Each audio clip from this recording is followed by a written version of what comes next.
جھوٹا کھانا بہت شوق سے کھاتی ہے میڈم، بچا ہوا کھانا اسے دے دو۔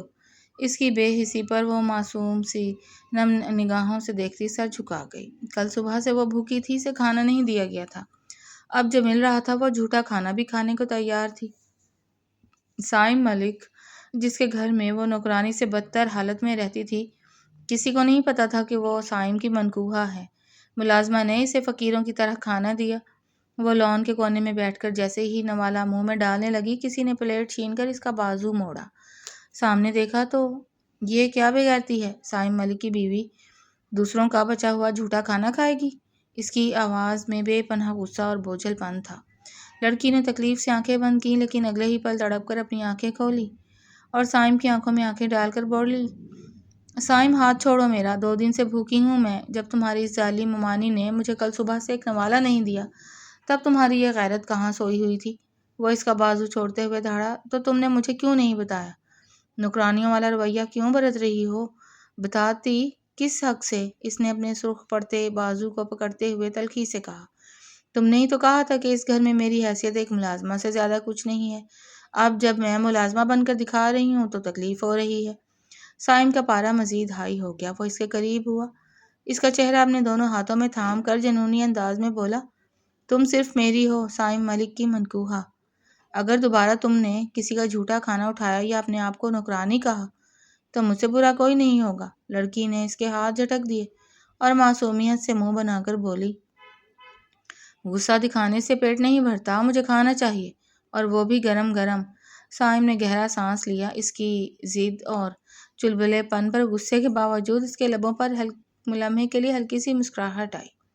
وہ اس کا ہاتھ پکڑ کر سیدھا ڈائننگ ہال کی طرف لے آیا۔ ڈائننگ ہال میں سائم کی ممانی ثریا بیگم اور ان کی بیٹی ہیرا بیٹھی چائے پی رہی تھیں۔ سائم کو یوں اس لڑکی کا ہاتھ تھامے اندر آتے دیکھ کر ثریا بیگم کا رنگ فاق ہو گیا۔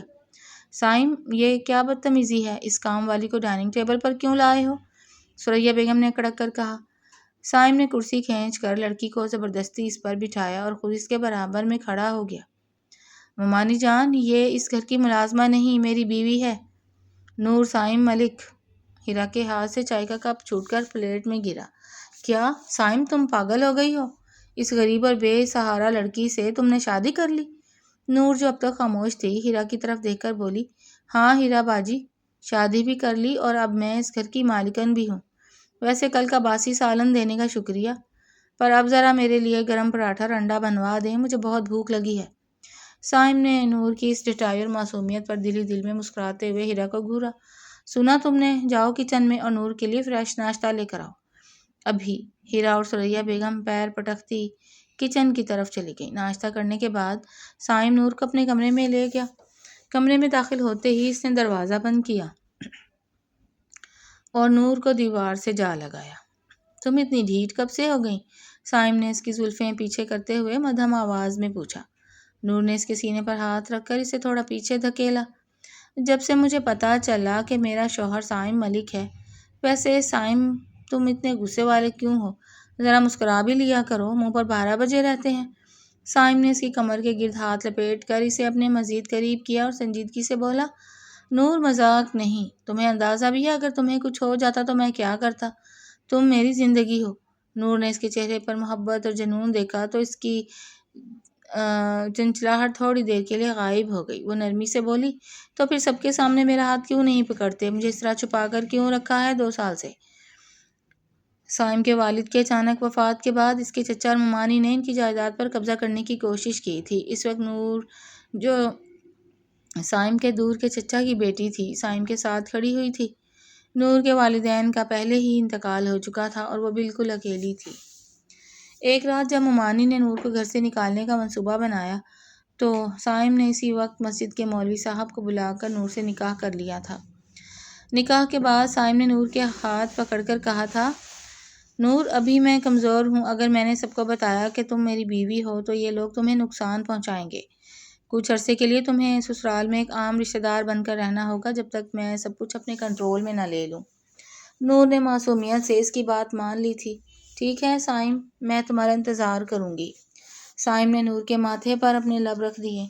بس کچھ دن اور نور، میں سب کچھ ٹھیک کر رہا ہوں۔ اسی وقت سائم کا فون بجا۔ اس کے دوست علی کی کال تھی۔ ہاں علی بولو، سائم نے فون کان سے لگایا۔ سائم تم کہاں ہو؟ آفس کا بڑا کلائنٹ آ چکا ہے اور تم غائب ہو۔ اور ہاں تمہاری کزن ہیرا یہاں آفس میں تمہاری غیر موجودگی کا فائدہ اٹھا کر فائل چیک کر رہی ہے، علی نے جلدی میں بتایا۔ سائم کی آنکھوں میں دوبارہ غصے کی لہر دوڑ گئی۔ میں 10 منٹ میں پہنچ رہا ہوں، ہیرا کو وہاں سے ہٹنے مت دینا۔ کال کاٹ کر سائم نے نور کی طرف دیکھا جو بڑے غور سے اسے سن رہی تھی۔ تم کہاں جا رہے ہو؟ نور نے اس کی آستین پکڑ کر پوچھا۔ آفس جا رہا ہوں، تم اس کمرے سے باہر نہیں نکلو گی اور نہ ہی کسی کی بات سنو گی، یاد رہے تم صرف میری ہو، کسی کی مجبوری نہیں۔ سائم نے اس کے گال کو نرمی سے چھوا اور باہر نکل گیا۔ شام کو جب سائم گھر واپس لوٹا تو لان میں چہل پہل تھی، اس کے کزن حمزہ اور کچھ دوسرے رشتے دار بھی آئے ہوئے تھے۔ حمزہ نے نور کو دیکھ کر تنزن کہا، یا اللہ یہ لڑکی ابھی تک اس گھر میں ہے، ممانی جان اسے کسی اچھے گھر میں کام پر لگوا دیں، مفت کی روٹیاں توڑ رہی ہے۔ نور جو چائے کی ٹرے اٹھائے کھڑی تھی فوراً بولی، حمزہ بھائی مفت کی روٹیاں تو وہ توڑتے ہیں جو پورا دن گھر بیٹھ کر دوسروں کے معاملے میں ٹانگ اڑاتے ہیں، میں تو الحمدللہ اپنے گھر میں ہوں۔ حمزہ غصے سے کھڑا ہو گیا، تیری یہ مجال، ایک معمولی لڑکی ہو کر مجھ سے زبان چلا رہی ہے۔ اس نے نور کی طرف ہاتھ بڑھایا ہی تھا کہ سائم نے پیچھے سے آ کر حمزہ کی کلائی پکڑ لی اور اتنی سختی سے مروڑی کہ حمزہ کی چیخ نکل گئی۔ سائم یہ کیا کر رہے ہو؟ چھوڑو مجھے، حمزہ کراہا۔ سائم نے حمزہ کو دھکا دیا اور نور کے سامنے ڈھال بن کر کھڑا ہو گیا۔ حمزہ اگر دوبارہ تم نے اس پر ہاتھ اٹھانے کا سوچا بھی تو وہ ہاتھ کاٹ کر تمہارے ہاتھ میں تھما دوں گا۔ سائم کی دھاڑ سے پورا ہال گونج اٹھا۔ سریا بیگم آگے بڑھیں، سائم تم ایک ملازمہ کی خاطر اپنے کزن پر ہاتھ اٹھا رہے ہو؟ سائم نے نور کا ہاتھ تھاما اور سب کے سامنے اونچی آواز میں کہا، بس ممانی جان بہت ہو گیا، یہ کوئی ملازمہ نہیں ہے، یہ نور سائم ملک ہے، اس گھر کی پہلی مالکن اور میری بیوی۔ سب کے چہروں پر سانپ سونگھ گیا۔ سریا بیگم اور ہیرا ششدر کھڑی رہ گئیں جبکہ حمزہ حیرت سے دیکھتا رہ گیا۔ نور نے سائم کے چہرے کی طرف دیکھا جس پر بے پناہ غصہ تھا، لیکن اس کی گرفت نور کے ہاتھ پر اتنی محفوظ تھی کہ نور کے لبوں پر ایک ہلکی سی فتح مندانہ مسکراہٹ آ گئی۔ سائم نے نور کی طرف دیکھا اور دھیمی پر غضبناک آواز میں بولا، اب دیکھتا ہوں اس گھر میں تم پر کون حکم چلاتا ہے، چلو اپنے کمرے میں۔ سائم نور کا ہاتھ پکڑ کر سیدھا اوپر اپنے کمرے میں لے آیا۔ اندر داخل ہوتے ہی اس نے دروازہ اندر سے لاک کر دیا اور دیوار سے ٹیک لگا کر نور کو دونوں ہاتھوں کے گھیراؤ میں لے لیا۔ اس کے چہرے پر ابھی بھی غصے کے آثار تھے، لیکن آنکھوں میں نور کے لیے بے پناہ محبت اور تڑپ تھی۔ تمہیں ذرا بھی اندازہ ہے کہ جب حمزہ تمہاری طرف بڑھا تھا تو میرے دل پر کیا گزری؟ سائم نے اس کی آنکھوں میں جھانکتے ہوئے دھیمی لیکن گہری آواز میں پوچھا۔ نور نے تھوڑی سی چالاکی دکھاتے ہوئے اس کے کوٹ کے بٹن سے کھیلتے ہوئے کہا، تو پھر ڈرے کیوں تھے؟ مجھے تو پتا تھا کہ میرا سر پھیرا شوہر پیچھے ہی کھڑا ہے اور وہ کسی کو میری طرف انگلی بھی نہیں اٹھانے دے گا۔ سائم نے اس کی اس بات پر ایک لمبا سانس لیا اور اس کے رخسار کو نرمی سے چھوا۔ تم نہ بہت چالاک ہو گئی ہو، لیکن اب کوئی چھپن چھپائی نہیں ہوگی۔ آج میں نے سب کے سامنے تمہارا سچ بتا دیا ہے اور جو طوفان اب اس گھر میں آئے گا اس کا کیا؟ نور نے معصومیت سے سوال کیا۔ اس طوفان کا رخ موڑنا مجھے اچھی طرح آتا ہے، تم بس میرے ساتھ رہو، باقی میں سنبھال لوں گا۔ سائم نے جذبات سے مغلوب ہو کر اس کے ماتھے پر اپنے لب رکھ دیے اور اسے اپنے ساتھ بھینچ لیا۔ اگلی صبح سریا بیگم کے کمرے میں شدید تناؤ کا ماحول تھا۔ حمزہ اور ہیرا ان کے پاس بیٹھے پلاننگ کر رہے تھے۔ امی اگر سائم نے اس لڑکی کو واقعی اپنا سب کچھ مان لیا تو ہماری ساری محنت پر پانی پھر جائے گا۔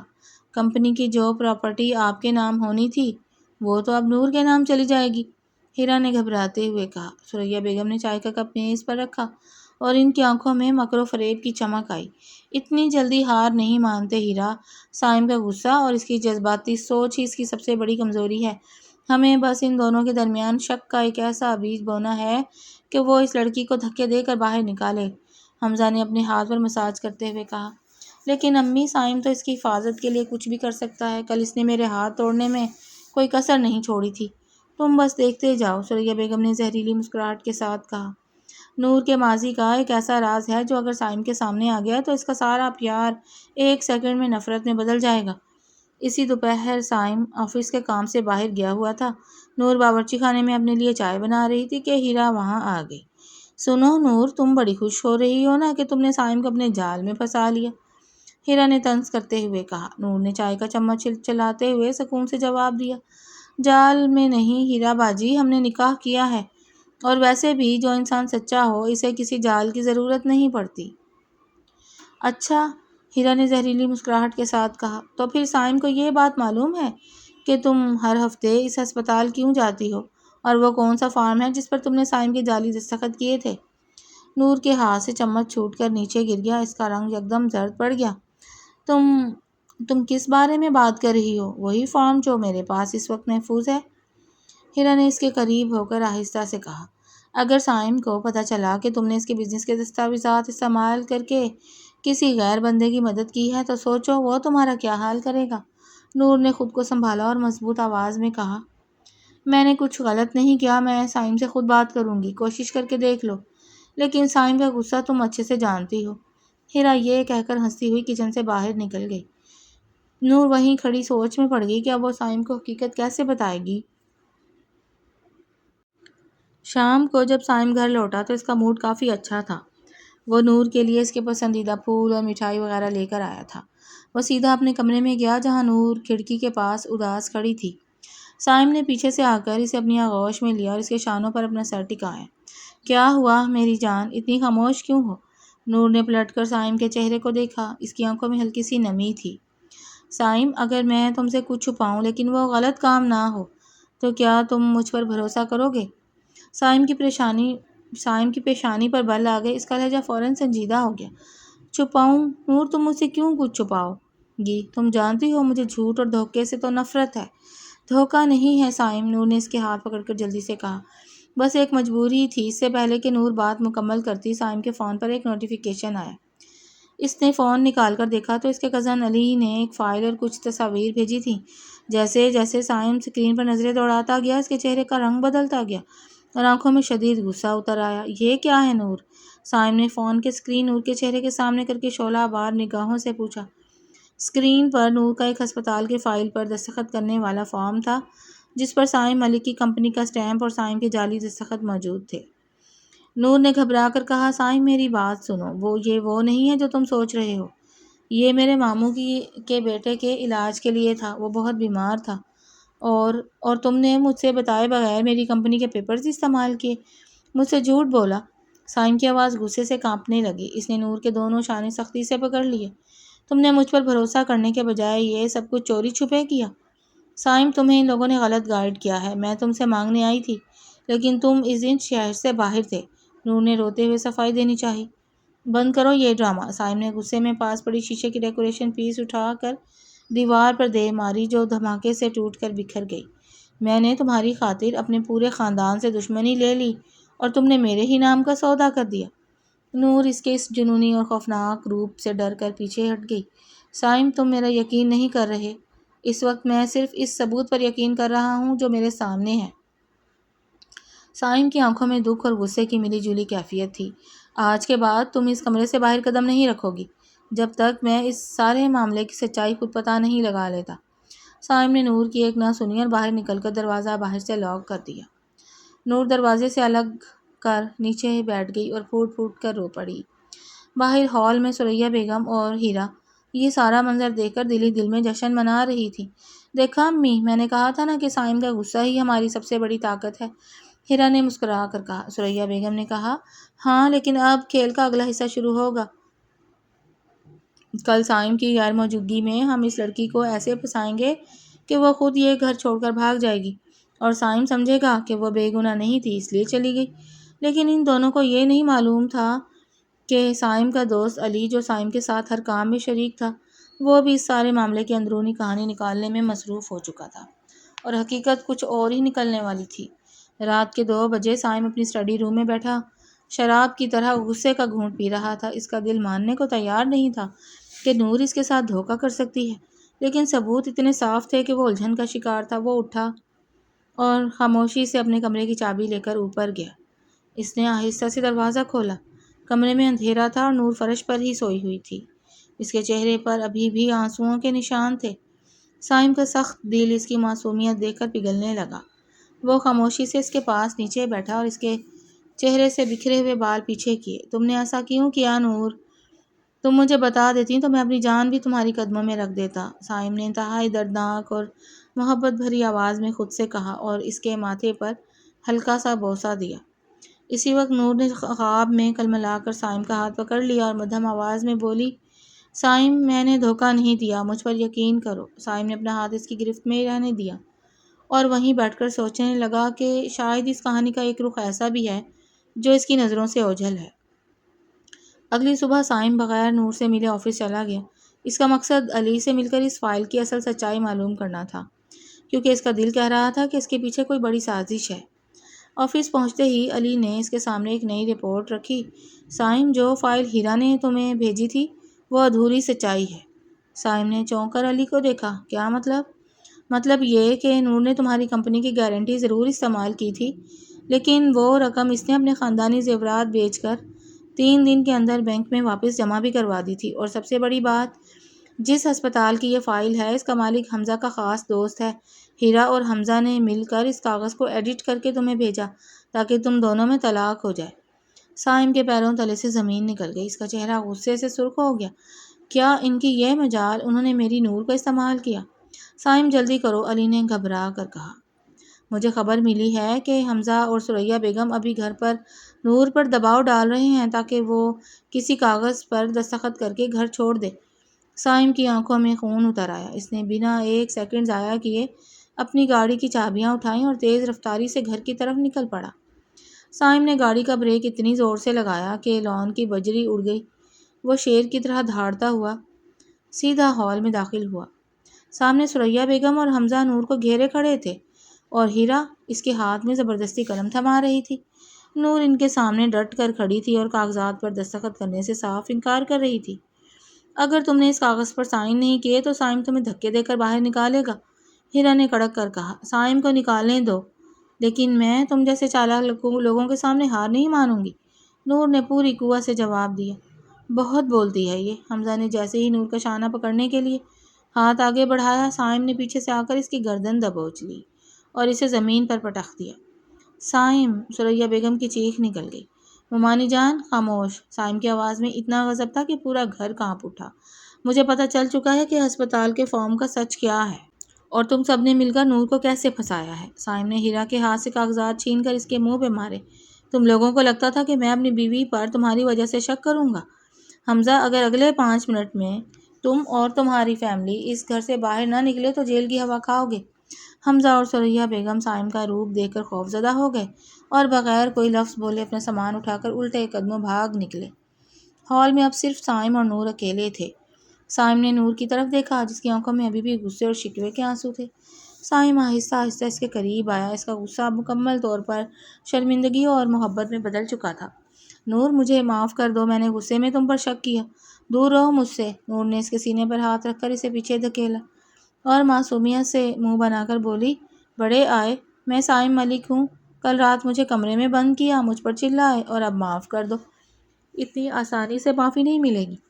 صائم کے لبوں پر ایک دلکش مسکراہٹ آ گئی۔ اس نے نور کا ہاتھ پکڑ کر اسے ایک جپھی میں بھیج لیا۔ تو پھر میری بیگم صاحبہ مجھے کیا سزا دیں گی؟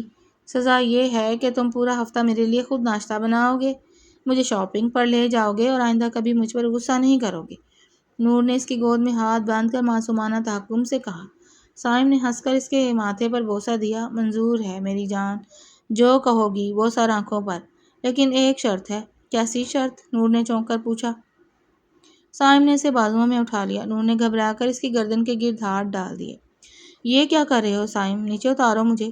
شرط یہ ہے کہ اب تم کسی بات پر منہ نہیں بناؤ گی اور روز مجھے ایسے ہی پیار سے دیکھو گی۔ صائم نے اسے اپنی آغوش میں لیتے ہوئے کمرے کی طرف قدم بڑھائے۔ تم واقعی بالکل سر پھرے اور پاگل شوہر ہو۔ نور نے اس کے سینے پر ہلکی سی مکے مارتے ہوئے چہرے پر مسکراہٹ سجائی۔ اور تم اس سر پھرے شوہر کی اکلوتی اور سب سے پیاری بیوی ہو۔ صائم نے اس کی ناک پر اپنی ناک ٹکائی اور دونوں کے قہقہے کمرے میں گونج اٹھے۔ سب الجھنیں ختم ہو چکی تھیں اور ان کی محبت جیت چکی تھی۔ صائم نے نور کو بستر پر نرمی سے بچھایا اور خود اس کے سامنے گھٹنوں کے بل بیٹھ گیا۔ اس کے تپتے ہوئے ہاتھ نور کے یخ پڑتے ہاتھوں کو اپنی گرمائش میں سمیٹ رہے تھے۔ نور، صائم کی آواز یکدم بوجھل اور جذبات سے لبریز ہو گئی، اگر آج مجھے سچ نہ پتہ چلتا اور تم مجھ سے دور ہو جاتی تو میں جیتے جی مر جاتا۔ میں تمہاری معصومیت اور اس سچائی کا مستحق نہیں تھا جو تم نے اتنی تکلیف سہ کر بھی نبھائی۔ نور نے صائم کے چہرہ اپنے دونوں معصوم ہاتھوں میں تھاما۔ اس کی آنکھوں میں اب غصہ نہیں بلکہ بے پناہ محبت اور اپنائیت کا سمندر تھا۔ صائم، رشتے غصے سے نہیں یقین سے چلتے ہیں۔ میں تمہارا غصہ برداشت کر سکتی ہوں لیکن تمہاری دوری نہیں، نور نے بھیگی ہوئی پلکوں کے ساتھ مسکراتے ہوئے کہا۔ صائم نے اس کی ہتھیلیوں پر اپنے لب رکھے اور اسے گھسیٹ کر اپنے سینے سے لگا لیا۔ نور نے اپنا سر اس کے دل کی دھڑکنوں پر ٹکایا جہاں صرف اسی کا نام گونج رہا تھا۔ آج کے بعد صائم ملک کی ہر خوشی، ہر سانس اور پوری دنیا صرف نور کی ہے۔ صائم نے اس کی زلفوں میں منہ چھپا کر محبت سے کہا، اور نور نے اس کی آغوش میں سکون کی سانس لیتے ہوئے خود کو ہمیشہ کے لیے محفوظ محسوس کیا۔